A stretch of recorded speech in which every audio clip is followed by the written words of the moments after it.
সুপ্রিয় দর্শক, স্বাগত ওয়েসিস এই সময়। আমি প্রণব শাহ আছি আপনাদের সঙ্গে, আর আমাদের সঙ্গে আজকে আলোচনায় যুক্ত হয়েছেন তত্ত্বাবধায়ক সরকারের সাবেক উপদেষ্টা রাশেদা কে চৌধুরী, এবং আমাদের সঙ্গে আছেন মিজানুর রহমান খান, সহযোগী সম্পাদক দৈনিক প্রথম আলো। আপনাদের দুজনকে স্বাগত আমাদের আজকের এই আলোচনায়। আপনারা জানেন যে আমরা যে সময় এই আলোচনাগুলো করছি, সেই আলোচনার একটি বড় অংশ জুড়ে আছে এখন আমাদের সংবাদ প্রবাহে। সেটি হচ্ছে পৌরসভা নির্বাচন। আগামী 29শে ডিসেম্বর 234টি পৌরসভা নির্বাচন হবে। তারই একটি বিষয় নিয়ে আজকে আমাদের আলোচনা। সেটি হচ্ছে যে প্রতীক বরাদ্দ হয়েছে এবং বাছাই যাচাই চলছে। 13 তারিখে মনোনয়নপত্র প্রত্যাহারের সেই দিন, তারপরে নির্বাচনী লড়াইটা শুরু হবে। কিন্তু আজকে আমরা একাধিক খবরে পেয়েছি যে প্রতীক নির্বাচনের ক্ষেত্রে বিশেষ করে সংরক্ষিত নারী আসনের যে সমস্ত প্রতীক নির্বাচন করা হয়েছে এবার নির্বাচন কমিশনের পক্ষে, সেটি খুব সমালোচনার মধ্যে পড়েছে। যে সংরক্ষিত নারী আসনের কাউন্সিলর পদের সেখানে আমরা দেখছি যে পুতুল, চকলেট, চুড়ি এবং ফ্রক এই সমস্ত প্রতীককে সংরক্ষিত নারী আসনের প্রতীক হিসেবে বিবেচনা করে রেখেছে, এবং সেটি নিয়ে নানা স্তরে এটা সমালোচনা হয়েছে। আজকে প্রথম আলোতে আমরা এটির ব্যাপারে একটি বড় খবরও দেখেছি। আমি শুরু করতে চাই রাশেদা কে চৌধুরী থেকে। আপনি কি দৃষ্টিতে দেখছেন? আসলে ধন্যবাদ আপনাদেরকে এরকম একটি আয়োজন করার জন্য, কারণ আমরা দেখতে পাচ্ছি যে আমরাই কথা বলছি, নারী কথা বলছে, নারীর জন্য এরকম একটা ঘটনা হয়ে গেছে, এবং যার নমুনাটা দেখলাম যে নির্বাচন কমিশনের কাছ থেকে প্রতীক বরাদ্দ। পৌরসভা নির্বাচনটা আমাদের স্থানীয় সরকার নির্বাচন, এবং সেটা ধরেন ক্ষমতায়নের, রাজনৈতিক ক্ষমতায়নের একটা প্রতীকী একটা ধাপ। সেই ধাপেই ক্ষমতায়নের জায়গায় যে সমতা ভিত্তিক ক্ষমতায়ন, যেটা সেখানেই আমরা একটা হোঁচট খেলাম। দেখলাম যে নারী প্রার্থীদের ক্ষেত্রে, যেটাকে আমরা বলি জেন্ডার রোল স্টেরিওটাইপ, সেইভাবেই মানে নারী ঘরের মধ্যে থাকবে, রান্না করবে, চুড়ি পরবে, তার চুলা দরকার, তার জামা কাপড় দরকার, শাড়ি, ফ্রক ইত্যাদি দরকার। নারীকে মা এবং বধূ বা গৃহিণী এই পর্যন্ত একটা চিন্তা ভাবনা করা হয়েছে। কিন্তু যে নারী এগিয়ে এসছে রাজনৈতিক ক্ষমতায়নের ধাপ ধরে, যদিও কাউন্সিলরটা হচ্ছে কিন্তু মেয়র নির্বাচন তো এবার দলীয় ভিত্তিতেই হচ্ছে, দলীয় ভিত্তিতে হচ্ছে, এবং যেটা হলো যে সেটা মানে আমার কাছে যেটা মনে হয়েছে, একদিকে আমরা বলছি যে নারীর ক্ষমতায়নে অনেক দূর আমরা এগিয়ে গেছি, আরেকদিকে মনে হচ্ছে কয়েক ধাপ পিছিয়ে গেছি। সেটা মন মানসিকতার ব্যাপার হতে পারে, কিন্তু আমি মনে করি নির্বাচন কমিশন যখন এই কাজটি করেন তাদের দিক থেকে এটা সচেতন হওয়ার প্রয়োজন ছিল। এবং অতি সম্প্রতি আমাদের সিটি কর্পোরেশন নির্বাচন গত এপ্রিল মাসে হয়েছে, হ্যাঁ, এই ঘটনাটা ঘটার পরে কিন্তু প্রতিবাদ উঠেছিল, এবং তারা কথা দিয়েছিলেন যে তারা এই ব্যাপারে সচেতন হবেন। তো এটা ঠিক বোধগম্য নয় যে এটা কি মানে সচেতনতার অভাব, নাকি অন্য কিছু এর মধ্যে কাজ করেছে, মন মানসিকতার বিষয়, খামখেয়ালি দৃষ্টিভঙ্গি নারীর প্রতি, নাকি দিলাম তো হলো ওই অবমূল্যায়নের দৃষ্টিভঙ্গি আর কি। মূল্যায়ন যেটা করা হয়েছে সেটা অবমূল্যায়ন, যে এটাই নারীর জন্য প্রাপ্য, যা দিলাম তাই, যা দিলাম তাই, এবং এটাই প্রাপ্য। সেটা নানাভাবে আমরা কিন্তু প্রকাশ দেখি। তো এবার এই প্রকাশটা দেখে প্রথমেই যে কথাটা মনে হয়েছে যে আমাদের বোধহয় ইলেকশন কমিশনে নারী কোনো কমিশনার নেই। বড় কমিশন আছে, কিন্তু সিদ্ধান্ত গ্রহণের জায়গাটায় নারীর অনুপস্থিতিটা লক্ষণীয়। কারণ আমরা যদি বলি এরকমটাই যে সরকারি কর্মকর্তা যারা আছেন তারা হয়তো একটা প্রস্তাব দিয়েছেন, কিন্তু এটা তো অনুমোদন হয়েছে সর্বোচ্চ ফোরাম আমাদের কমিশনে, প্রধান নির্বাচন কমিশনের নেতৃত্বে এখন তো প্রায় 5 জনের নির্বাচন কমিশন। মিজানুর রহমান খান কিভাবে দেখছেন? যে আমরা প্রথম আলোতে রিপোর্টটা দেখেছি, সেজন্য ধন্যবাদ দিতে চাই। একই সঙ্গে যদি বলেন যে আপনার ব্যাখ্যাটা কি মনে করেন, কেন এটা হলো? কেন এটার পিছনে আমার মনে হয় যে সামগ্রিকভাবে আমাদের যে রাজনৈতিক প্রক্রিয়া এবং যে সাংবিধানিক ধারা, তার দিকে আমি একটুখানি নজর দিতে চাই। যে 1972 সালে যখন আমরা সংবিধান করলাম, তখন আমরা এই সংরক্ষিত মহিলা আসন হিসেবে 15টা আসন রেখেছিলাম তো জাতীয় সংসদের, এবং আমি এই ইন্টারপ্রিটেশনের সঙ্গে একমত। আমাদের সাবেক প্রধান বিচারপতি এবং ল কমিশনের চেয়ারম্যান জাস্টিস এবিএম খায়রুল হক কিন্তু একটা ব্যাখ্যা দিয়েছেন, এবং আমি মনে করি যে এইটা নিয়ে, এই ইস্যুটা নিয়ে বিশেষ করে এখন এটা অপ্রীতিকর হলেও বলতে হয় যে নারীদেরকেই মনে হয় এগিয়ে আসতে হবে এই প্রশ্নটাকে উচ্চ আদালতে নিয়ে আসার জন্য। পয়েন্টটা খুব আমার মনে হয় যে খুব গুরুত্বপূর্ণ। যে সেটা হচ্ছে যে মূল সংবিধানের স্কিম ছিল যে সংরক্ষিত আসন আপনার যে 15টা, সেটা একটা নির্দিষ্ট সময় পর্যন্ত করা হয়েছিল, এবং এটা যে পরে পরে আপনি রিনিউ করে নেবেন, এখন পর্যন্ত 50 জনে গিয়ে কোনো নবায়নের ব্যবস্থা রাখা হয়নি। তার মানে হচ্ছে যে সংবিধান যখন প্রণীত হয় তখন সংবিধানের প্রণেতাদের উদ্দেশ্য ছিল যে একটা নির্দিষ্ট সময় পর্যন্ত একটা অন্তর্বর্তীকালীন ব্যবস্থা হিসেবে সংরক্ষিত আসন এটা সাপেক্ষে পার্লামেন্টটা গঠিত হবে।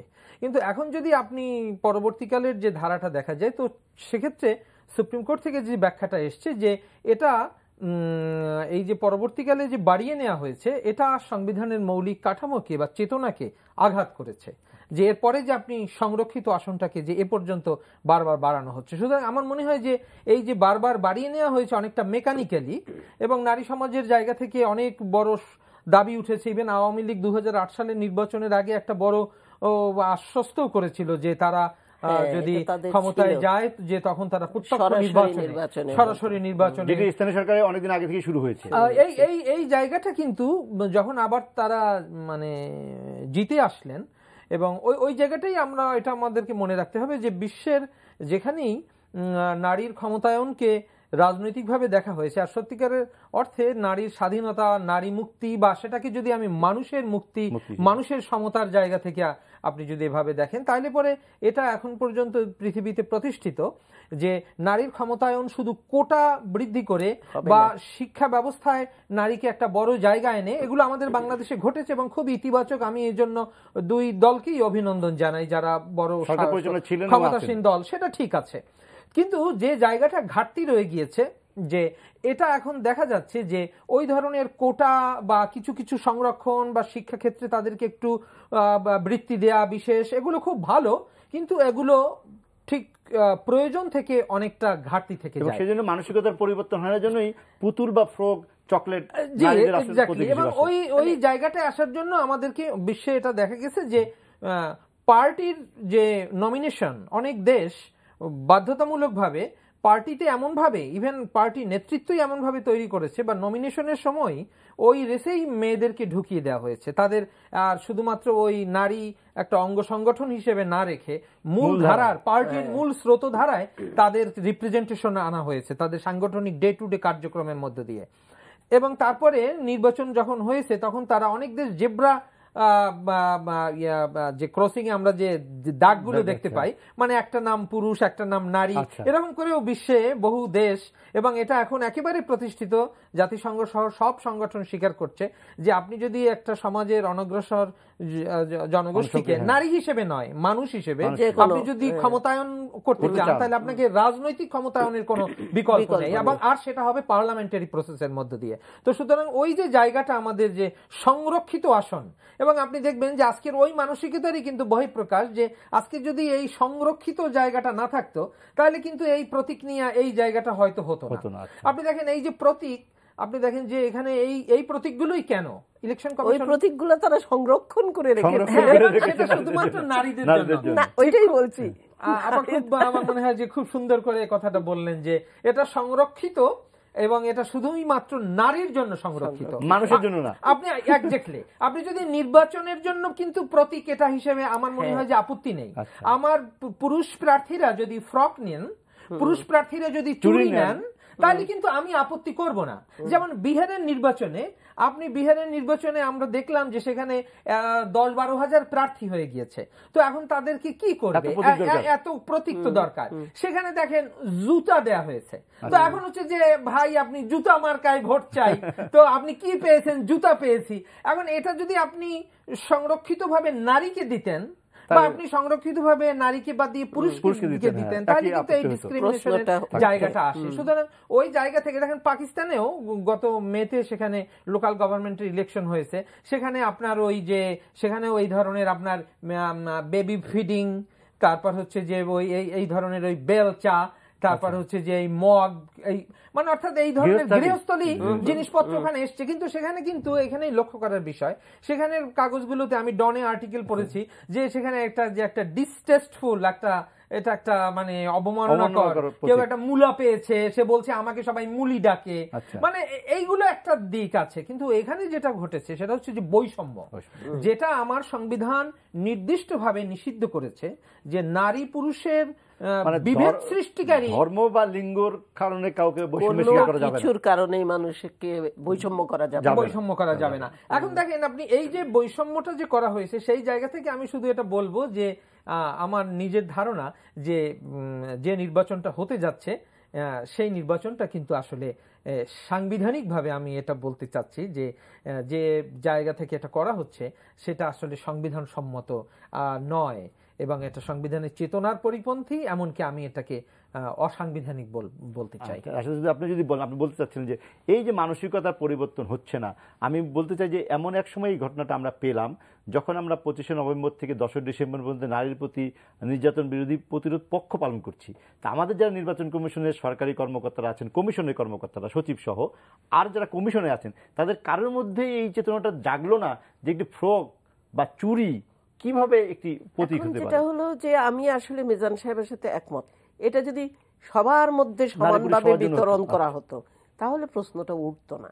এটা মনে হয় বেছে বেছে সংরক্ষণ করে রাখা হয়েছিল সংরক্ষিত আসনের প্রার্থীদের জন্য। তো এই কারণেই এটা একটা মানে খুবই ক্ষোভের জন্ম দিয়েছে। আমি মনে করি নারী আন্দোলনের একজন কর্মী হিসাবে আমার যেটা মনে হয়েছে যে আমরা আসলে যে কথাটা বলা হয় বাংলাদেশের অনেক উন্নয়ন, নারীর অনেক অর্জন এবং নারীর অর্জনের পেছনে রাষ্ট্রের অনেক ইতিবাচক ভূমিকা আছে, সেখানে ওই একটা জায়গায় আমরা ঠেকে আছি, সেটা হলো অংশগ্রহণের জায়গা, অংশীদারিত্বের জায়গা। অংশগ্রহণেই কিন্তু ক্ষমতায়ন হয় না। আমাদের এই গার্মেন্টস শিল্পীরা কি কম করছে তারা অংশগ্রহণ? আমাদের যারা বাইরে কাজ করছেন, মাঠে কাজ করছেন, অংশীদারিত্বের জায়গায় দুর্বলতা, এবং সেখানে সবচেয়ে বড় হাতিয়ার হলো রাজনৈতিক ক্ষমতায়ন। এবং ওই জায়গাটাতেই ক্ষমতায়নের শুরুতেই এই অংশগ্রহণ যখন করছেন তারা, তখনই যদি তাদের অবমূল্যায়ন করা হয় সেটা তো সহজে মানে যাবে না। এবং সেটা এমন একটা জায়গায় হয়েছে, এটা যদি আমি ধরেন গ্রামের একটা স্কুল ম্যানেজমেন্ট কমিটির মধ্যে নির্বাচন হয়েছে ইত্যাদি, ওইখানে ওই ধরনের কিছু হয়েছে, আমাদের সর্বোচ্চ একটা মানে ইলেকশন কমিশনে তারা এইভাবে চিন্তা ভাবনা করেছেন। প্রথম দিকে বলছিলেন যে একজন নারী কমিশনার নাই, তারও কি একটা কারণ? আমরা কেন একজন নারী কমিশনার দেই? আমরা তো দেখেছি নারী নেতৃত্ব বা নারীর অংশগ্রহণ যদি সিদ্ধান্ত গ্রহণের জায়গায় থাকে তাহলে পরিবর্তনটা অন্যরকম হয়। এরকম নেতিবাচক প্রধানমন্ত্রী পেয়েছিলাম জন্য কিছুটা অগ্রসর হয়েছে, এটা আমি স্বীকার করব এবং আমি উদাহরণ দিয়ে বলবো।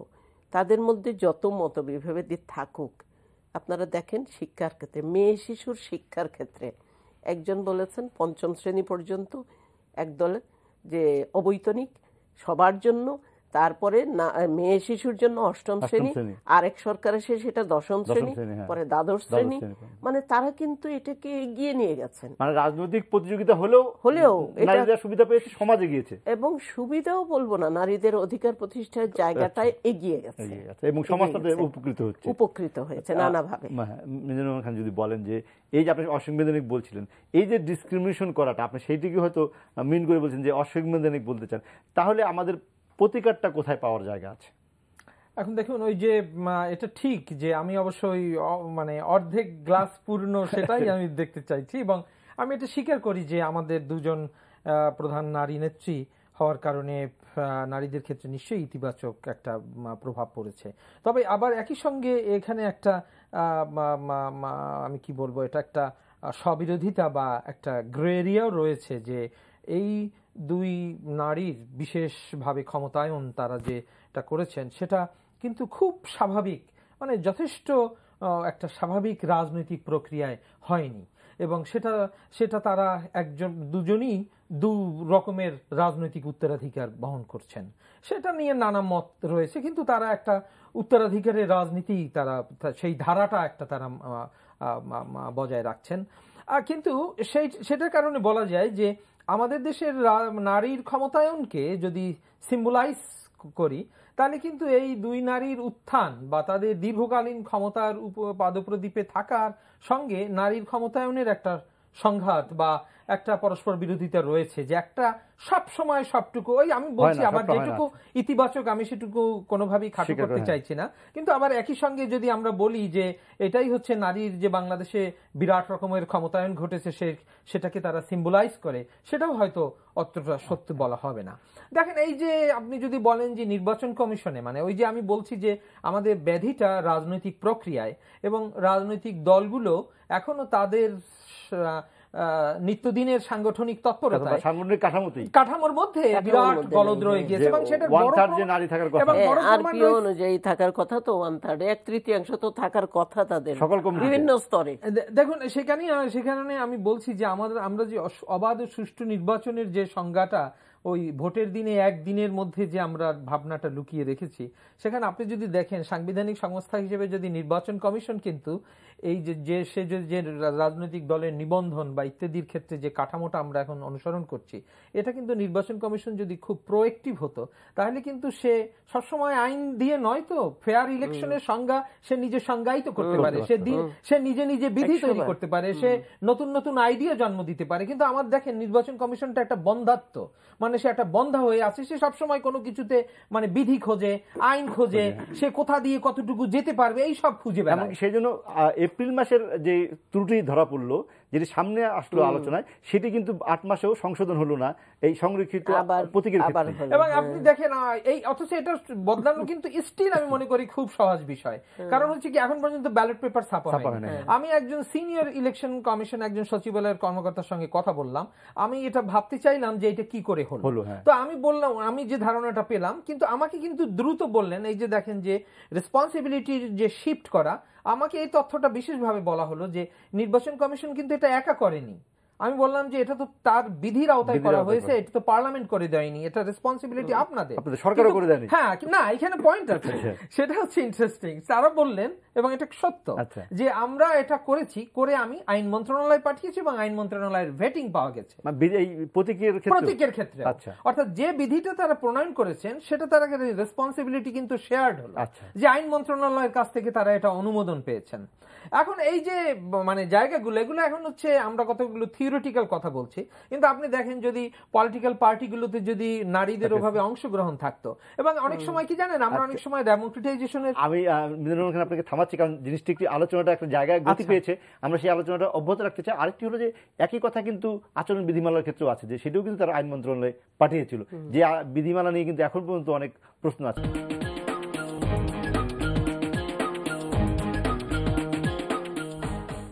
আজকে আমাদের সঙ্গে আছেন রাশেদা কে চৌধুরী এবং মিজানুর রহমান খান। মিজানুর রহমান খান যেটি বলছিলেন যে এটি আইন মন্ত্রণালয় পর্যন্ত শেয়ার হয়েছে, যেটি বিধিমালার ক্ষেত্রে হয়েছে, রাশেদাকে যদি আপনি কিভাবে দেখেন যে তাহলে তো সরকারও এর মধ্যে জড়িত আছে, যেটা আমরা মনে করি যে কমিশন পুরোটাই করেছে। আমি আপনার কথাটা শুনে আবার মিজানুর রহমানের কাছে যাব। আমি আবার আমার সেই কথাটাতেই ফিরে যাব। সিদ্ধান্ত যারা নিচ্ছেন, সিদ্ধান্ত গ্রহণ প্রক্রিয়া, সেখানে যদি নারীর অংশগ্রহণ থাকতো তাহলে তো বিশ্বাস করি যে একটু ব্যতিক্রম হতো।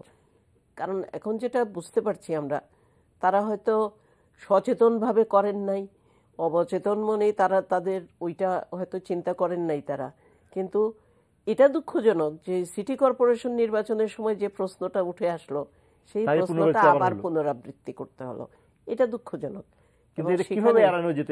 তার মানে কেউ এটাকে কোনো গুরুত্ব দেয়নি, কেউ দৃষ্টি আকর্ষণ করেননি, মানে গত বাধা করে গেছেন এটা। এবং আমি বিশ্বাস করতে চাই যেখানে মানে নারীর ক্ষমতায়নে এত কিছু বলা হচ্ছে, আর মাত্র তো সেপ্টেম্বরে আমাদের এই যে সহস্রাব্দ উন্নয়ন লক্ষ্যের জায়গায় এখন স্থায়িত্বশীল উন্নয়ন, টেকসই উন্নয়ন লক্ষ্যমাত্রা গৃহীত হলো, সেইখানে তো সবগুলা লক্ষ্যের মধ্যেই নারীর অংশীদারিত্বের কথা বলা হয়েছে। আমি ঘুরে ফিরে কিন্তু অংশীদারিত্বের জায়গায় বলবো। যেটি বলছেন যে আপনার অভিজ্ঞতা, আপনার কথা বলে জেনেছেন যে আইন মন্ত্রণালয় পর্যন্ত দিয়েছিল, তার মানে তো সরকারও এই ত্রুটি বলি বা অবহেলা বলি বা নারীর প্রতি দৃষ্টিভঙ্গির যে অবমূল্যায়ন, তাতে তো তারাও জড়িত হলো। ওই জায়গা থেকে দেখেন আমরা রিসেন্টলি কি শুনছি, আমরা রিসেন্টলি একটা মীমাংসিত বিষয় যে বাল্য বিয়ের ক্ষেত্রে কিন্তু আমাদের খুব শোচনীয় একটা পর্যায়ে, মানে অর্থাৎ হচ্ছে যে এই যে এমডিজির কথা সেখানে এটা বলা হয়েছে যে বাল্য বিয়ে ওটা শুধুমাত্র কিন্তু ধর্মীয় বা সাংস্কৃতিক জায়গা থেকে, সংস্কৃতির জায়গা থেকে নয়, যে বাল্য বিয়েটা নারীর দেহে যে নেতিবাচক প্রভাব তৈরি করে, এটা কিন্তু নারী পুরুষের দ্বন্দ্বের বিষয়, বা এটা নারীর একটা, আমরা যে কথায় কথায় যে বিয়েটা বুঝি শুধুমাত্র নারীর বিষয়, ব্যাপারটা তো তা নয়। আপনি বাল্য বিয়ে করিয়ে ওই একটা জেনারেশনাল যে আপনি একটা তাকে আপনি যে একটা, কারণ চিকিৎসা শাস্ত্র এবং বিশেষজ্ঞরা সবাই মত দিয়েছেন যে 16 বছর বয়সে যদি গর্ভধারণ করা হয় এবং তারপরে যে বাচ্চার জন্ম হয়, তার বেড়ে ওঠা ইত্যাদি বিষয়ে যে প্রচুর স্টাডি বেরিয়েছে, এটা তো সব সায়েন্টিফিক বিষয়, এটা তো মতামত। আপনি কি মনে করেন অথবা সমাজ কি মনে করে তা না, এটা কিন্তু আসলে চয়েস নয়। এবং আমি মনে করি এখানেই রাষ্ট্রের দায়িত্ব যে এটাকে শক্তভাবে ধরা, যে এটা সামাজিক বিষয় নয়, এটা নতুন প্রজন্মের উপরে এটার একটা নেতিবাচক প্রভাব পড়বে। 10টি শীর্ষস্থানীয় দেশ যারা বাল্যবিয়ের ক্ষেত্রে খুব খারাপ, মানে খুব খারাপ, দুর্ভাগ্যজনকভাবে সেই 10টা বিশেষ দেশ, যার আফ্রিকা এবং সাব সাহারান আফ্রিকার মধ্যেই 9টা, বুরকিনা ফাসো, এই ধরনের ছোটখাটো দেশ, তার মধ্যে শুধুমাত্র হোল এশিয়া থেকে বাংলাদেশ, শুধু বাংলাদেশ। আচ্ছা, আমরা এই আলোচনাটা নিশ্চয়ই আরো পরে করবো, কারণ এটি নিয়ে আলোচনা করতে হবে আমাদেরকে। আমি কেবলমাত্র সরকার এটি প্রস্তাব আকারে করেছে, কেউ স্বীকার করে কেউ স্বীকার করে না, এই আলোচনা যাবে। আমি বিধিতে থাকতে চাই যে নির্বাচন বিধিমালার অন্যান্য জায়গাতেও কিন্তু অনেক অসঙ্গতি আমরা এখন পর্যন্ত দেখতে পাচ্ছি, সেটাও কিন্তু খুব সংশোধনের দিকে নির্বাচন কমিশন এগুচ্ছে বলে মনে হয় না। আপনি জানেন যে এক দলের একাধিক প্রার্থী বা প্রার্থী মনোনয়ন বাতিল করার ক্ষেত্রেও কিন্তু আজকে আমরা খবর দেখছি যে সেখানেও কিন্তু অসঙ্গতিগুলো আমাদের কিন্তু রয়ে যাচ্ছে। তাই নির্বাচন কমিশন কেন সেটা সংশোধনের দিকে যায় না? আমার মনে হয় কি যে আমি বলবো যে আমাদের যে রাজনৈতিক প্রক্রিয়া সেটা আসলে খুব দুর্বল হয়ে গিয়েছে, এবং সেই যে দুর্বলতা এখন আমাদেরকে মনে রাখতে হবে যে সবকিছু আমরা, অর্থাৎ রাজনৈতিক দলগুলো তার যথাযথ দায়িত্ব পালন করবে না, তারা নারীর প্রতিনিধিত্ব নিশ্চিত করবে না তাদের দলের দৃষ্টিভঙ্গি পরিবর্তনের ক্ষেত্রে, সেটা দলগুলো যদি রিজিড থাকে বা অপরিবর্তিত থাকে, সেটা কিন্তু কোনো একটা সাংবিধানিক সংস্থা, সেটা সুপ্রিম কোর্ট বলুন বা নির্বাচন কমিশন বলুন বা মিডিয়া বলুন, তারা অনেকটা হয়তো নয়েজ তৈরি করতে পারে বা একটা ভালো একটা এনভায়রনমেন্ট তৈরি করতে পারে, কিন্তু ওখানে নেতৃত্বের মনোভাবে যদি, তার দৃষ্টিভঙ্গিতে যদি মৌলিক পরিবর্তনটা না আসে, তাহলে কিন্তু এটা খুব খুব দুরূহ হয়ে যায়। এবং সেটা নির্বাচন কমিশনের মতো একটা সংস্থা, এটা রাজনৈতিক দলকেই করতে হবে, সেটা যথেষ্ট প্রতিকার করতে পারে না। আমি তবে ওই যে আমরা একটা অগণতান্ত্রিক প্রক্রিয়ার কথা বলি, কিন্তু এ থেকে যেমন একটা কর্তৃত্বপরায়ণ ব্যবস্থার মধ্যে আমরা আছি, এটা যদি আমরা ধরে নেই, তাহলে পরে এ থেকে কি করে সুবিধা নিতে পারি, আমি সেই কথাটা বলতে চাই। যে আজকে আপনি জানেন যে দুই বড় দলই, বিশেষ করে আমি ক্ষমতাসীন দলের দিকে দৃষ্টি দিয়ে বলবো, যে তারা এখন আর অভ্যন্তরীণ তার পার্টির যে ডেমোক্রেটাইজেশনের প্রসেস, সেটা যথেষ্ট অতীতের যে কোনো সময়ের চেয়ে দুর্বল। কারণ এর প্রমাণ হচ্ছে যে তারা আর পকেট কমিটি ডেলিভার করতে পারে না। একটা কমিটি করে দেয়, অ্যাডহক কমিটি, একটা আহ্বায়ক কমিটি, ওই কমিটি আর কাউন্সিলও হয় না এবং পূর্ণাঙ্গ কমিটি হয় না। তাহলে আমি যদি পিক অ্যান্ড চুজি করি, আমি যদি উপর থেকে চাপিয়ে দেই, তাহলে আমি বলবো এই যে এটা একটা নেতিবাচক দিক রাজনীতির বা দলের জন্য। আচ্ছা, এটাকে আমার মনে হয় যে কিছুটা কম্পেনসেট করা সম্ভব যদি এই প্রক্রিয়ায়, যদি আমি উপর থেকেই চাপিয়ে দিচ্ছি, তাহলে আমি মাননীয় প্রধানমন্ত্রী এবং বিএনপির নেত্রী তাদেরকে বলবো যে যখন আপনারা পকেট কমিটি করছেন, তাহলে নারী রিপ্রেজেন্টেশনটা, যেটা আপনি স্বাভাবিক প্রক্রিয়ায় আনতে পারতেন না, সেটা আপনি আনতে পারতেন না, সেটা আপনি কিছুটা হলেও শুরু করুন। কিন্তু মিজান সাহেব দেখেন আমরা কি দেখছি চিত্রটা, এই যে মনোনয়ন যা দেয়া হয়েছে, এই যে কোন একটি দল 26 জনকে মনোনয়ন দিয়েছে মেয়রের জন্য, একজনও নারী প্রার্থী নেই। এটা মানে বড় দলের বাইরেও, আর বড় দলের মধ্যে একজন দুইজন প্রতীকী। তো তাহলে তো সে ঘুরে ফিরে সেই জায়গায় আসছে, রাজনৈতিক দলই। আরেকটা রাজনীতি আমি আপনাকে জানতে চাইবো, দেখেন আজকে যখন আমরা আলোচনাটা করছি, এই আলোচনাটা কিন্তু সূত্রপাত, যদি আমি মনে করি, সেই সূত্রপাত কিন্তু করেছেন মহিলা পরিষদের একটি সংগঠন, যারা রাজনীতির বাইরে। কোন রাজনৈতিক দলের কেউ কিন্তু এটা প্রতিবাদ করে নাই যে আমাদেরকে কেন এই সমস্ত প্রতীক দেওয়া হচ্ছে। রাজনৈতিক দলের লোকেরাই কিন্তু বেশি নির্বাচনের সঙ্গে যুক্ত থাকেন। এবং আমি আজকের এই সুবাদে আমি গাইবান্ধা মহিলা পরিষদের আমানুল সরা, যাকে আমি ব্যক্তিগতভাবে চিনি, কাউন্সিলর ছিলেন তিনি, এবং নাজমা শওকত, তাদের ছবি আজকে বড় করে ছাপা হয়েছে। তারা প্রতিবাদ হিসেবে সহকারী রিটার্নিং কর্মকর্তার কাছে এই প্রতিবাদ জানিয়েছে যে কেন এই প্রতীক বরাদ্দ করা হলো। তা আমি যদি বলি যে রাজনৈতিক দলগুলো কেন এই প্রতিবাদ করে না, বা তাদের যে নারী নেতৃত্বরা আছেন তারা কেন এই প্রতিবাদ করে না? ওই যে মেজান ভাই ঘুরে ফিরে বললেন, যেটা অনেক আগের সময়ের চেয়ে এখন রাজনৈতিক দলগুলোর ভেতরের এই যে গণতান্ত্রিক যে ভিত্তিটা, সেটা অনেক বেশি দুর্বল। এখন এই যে পিক অ্যান্ড চুজই যদি হয়ে থাকে, সেখানেও অবচেতন মনে যদি ওই বিষয়গুলোই থেকে থাকে, তাহলে তো নারীর অবমূল্যায়নের বিষয়টাই বারবার কিন্তু সেখানে যে সুযোগটা মিজান খান যদি সুযোগ নেওয়ার চেষ্টা করে, আমরা যে সুযোগ নেওয়ার চেষ্টা করি, তাহলে তো যদি পিক অ্যান্ড চুজি হয়, তাহলে আমাদের তো যারা দলীয় প্রধান হিসেবে যারা আছেন তারা যদি দিয়ে দেন, তাহলে তো আর কারো কিছু তেমন থাকে না, সেটাও হচ্ছে না, সেটাও হচ্ছে না। এই জন্য অবাক লাগলো আসলে আজকেই বোধহয় পরিসংখ্যানটা দেখলাম, যেভাবে মেয়র বা প্রার্থী বিশেষ করে সেখানে তারা ধরেই নিয়েছেন যে নারী পারবে না। এটাও তো দ্বিতীয় আরেকটা বিষয় আমাদেরকে চিন্তা করতে হয়।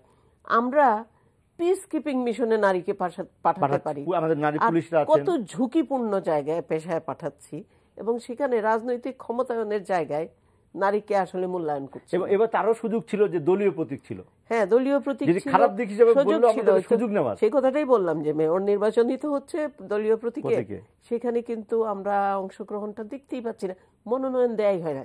এখানে অবশ্য দ্বিতীয় আর একটা বিষয় আছে, যেটা হলো যেভাবে মানি আর মাসেলের খেলা চলে এখন রাজনীতিতে, সেখানে নারীরাই হয়তো হিমশিম খেয়ে যান, অথবা মনে করা হয় তারা এটার যোগান দিতে পারবেন না, সেই জায়গা থেকেও তাদেরকে মনোনয়ন না দেওয়া হয়ে থাকতে পারে।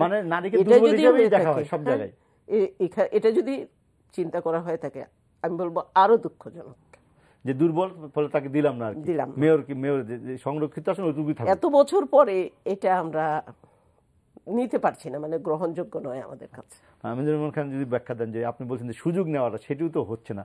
আর এই বিধিমালা যে আমরা যেটা করছি, যে একটা তো সংরক্ষিত আসনে এই চুরি চকলেট ফ্রগ নিয়ে আমাদের তুমুল সমালোচনা হবেই নিশ্চয়ই, এবং নারী নেতৃত্ব থেকে নিচে এটার আরও প্রতিবাদ আসবে। কিন্তু রাজনৈতিক দলের মধ্যে কিন্তু খুব বেশি প্রতিক্রিয়া আমরা খুব সময় দেখি না, কারণ ওখানে একটা দলের উপর থেকে চাপানোর সিদ্ধান্তটাই এখন সবাই মেনে নেয়, নিজেদের মতামত খুব কম।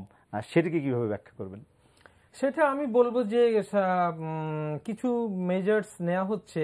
আপনি দেখেন যে যদিও অন্য দৃষ্টিকোণ থেকে, তবে আমার মনে হয় যে বিশেষ করে আমাদের ধর্মীয়, রাজনৈতিক এবং নানা ফোরাম থেকে যে নারীর প্রতি দৃষ্টিভঙ্গি যাতে সহায়ক হয়, এটা নেতিবাচক না হয়। যেমন আপনি অনেকগুলো প্যাসেজ রয়েছে যেটা যেটা যদি আপনি বারবার উচ্চারণ করেন, তাহলে হয়তো নারীর মর্যাদা বা তার নারীর অধিকারের জায়গাটা একটু সংকুচিত হয়। আবার এমন কিছু কথা আছে আপনি যদি বেশি বেশি বলেন, একই জায়গা থেকে একই বই থেকে আপনি হয়তো বলছেন, কিন্তু কোনো প্যাসেজ যদি আপনি এটা বেশি বলেন, এখন আপনি কোনটা গ্রহণ করবেন আপনার জীবনে?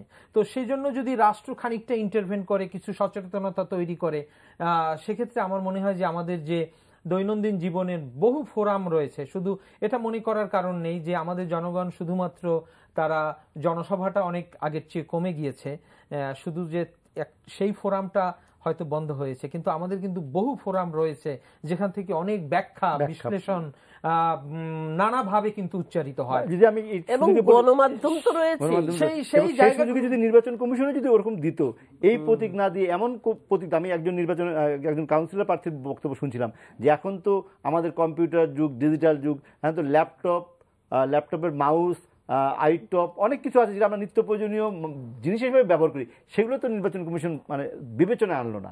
তবে আমার মনে হয় যে মানে অর্থাৎ বিষয়টা হচ্ছে যে যেটা আমি বলছিলাম, যে ওটা কিন্তু যখন সবকিছু স্ক্রুটিনাইজ হয়ে ফাইনাল হয়ে যাবে, তখন কিন্তু প্রশ্ন আসবে ওই প্রার্থীদের নামের সঙ্গে সামনে প্রতীক দিয়ে তারপরে ছাপানো, সেই প্রক্রিয়াটা কিন্তু বাকি রয়ে গেছে। এখন আপনি দেখেন, এটা হচ্ছে পলিটিক্যাল ডিসিশনের ব্যাপার। নির্বাচন কমিশন একটা কম্পিউটার নিয়ে বসবে, তারা এইগুলোকে বেশি তো না, খুব বেশি না, এগুলোকে দিয়ে তারা রিপ্লেস করবে। একটা ইমেল যাবে আইন মন্ত্রণালয়ে, আর একটা ইমেইলে আসবে এটা ভেটিং এ, এটা হয়ে গেল। আচ্ছা, এটা তো খুব সহজ ব্যাপার। আমরা কিন্তু এখনো আজকে আমরা যখন 7 বা এখন হয়তো ক্যালেন্ডারের পাতা বদলে 8 তারিখ হয়েছে, 13 তারিখ পর্যন্ত মনোনয়নপত্র প্রত্যাহারের শেষ দিন থাকবে। তা সেই দিন পর্যন্ত সময় তো নির্বাচন কমিশন হাতেই রয়েছে খুব বেশি। এবং এই প্রযুক্তির যুগে এই আদান প্রদানটাও যেটা বললেন মোটেই সময় সাপেক্ষ নয়। এবং এটা নিয়ে তো আপনি একজনকে গাড়ি করে সচিবালয়ে যেতে হবে যে আপনার 3 ঘন্টা যাবে, জামে পড়বেন, এখন তো সেই বিষয়টাই নেই। সুতরাং আমার মনে হয় যে আমি একজন অফিসিয়ালকে জিজ্ঞেস করলাম, উনি বললেন যে না, দেখেন এখন তো সময় নেই। তো বলছে যে এটা তো অনেক প্রক্রিয়ার বিষয়, টাইপ হবে, বিভিন্ন টেবিলে যাবে। এখন জানেন এগুলো তো আমলাতান্ত্রিক কথা। আপনি যদি রাজনৈতিক সদিচ্ছা আপনার থাকে, আমি এরপরেও যদিও অরণ্য রোদন হোক, কিন্তু আমিও এটা স্বনির্বন্ধ অনুরোধ রাখবো যে নির্বাচন কমিশন, যেহেতু এটা নিয়ে কোনো ডিসপিউট নেই এবং এটা নির্বাচন কমিশনের এই ধরনের একটা রেসপন্সে তাদের সাড়া দেওয়া উচিত। তারা কিছুদিন আগে বলছেন দিলে তারা কিন্তু অনেক বেশি, আমার মনে হয় যে খুব একটা ভালো কাজ হবে। 9 ডিসেম্বরে রোকেয়া দিবস, এবং আমি স্মরণ করতে চাই তার সেই রাষ্ট্রনায়কোচিত সেই তার স্বপ্নের রাষ্ট্র নারীস্থান, যেখানে তিনি দেখিয়েছিলেন যে নারীর যে চুরি তাকে তিনি দাসত্বের শৃঙ্খল হিসেবে দেখিয়েছিলেন। এবং আজ এই মানে ওই আর্টিকেল বা সুলতানার স্বপ্ন এই 110 বছর পরে মনে হয় যে তার সেই স্বপ্ন রাষ্ট্রের যে সেই মৌলিক জায়গা সেটা আজও অসম্পূর্ণ, এবং আসলেও সেই যে প্রতীক উনি বলেছিলেন সেই প্রতীকটাই আসলে নির্বাচন কমিশন চুরি দিয়ে আমাদের সেই দাসত্বের শৃঙ্খলটাই স্মরণ করিয়ে দিয়েছে। যদি শেষ করেন যে তাহলে কি আমরা ধরে নেব যে আমাদের নির্বাচন কমিশনের এই সকল শিক্ষিত কর্মকর্তাদের কেউই সেই আমাদের মহিষী জননী রোকেয়ার এই বাণী বা এই বই বা এই আর্টিকেল কখনো পড়েন নাই বা কোনো আলোচনাও শোনেন নাই? আপনি যদি শেষ করেন। আমি এভাবে বলতে চাই না, আমি বিশ্বাস করি তারা পড়েছেন, তারা এখন কতখানি তারা ধারণ করেছেন হৃদয়ে, এবং সেই জায়গাটার থেকেই আমাদের প্রশ্নটা।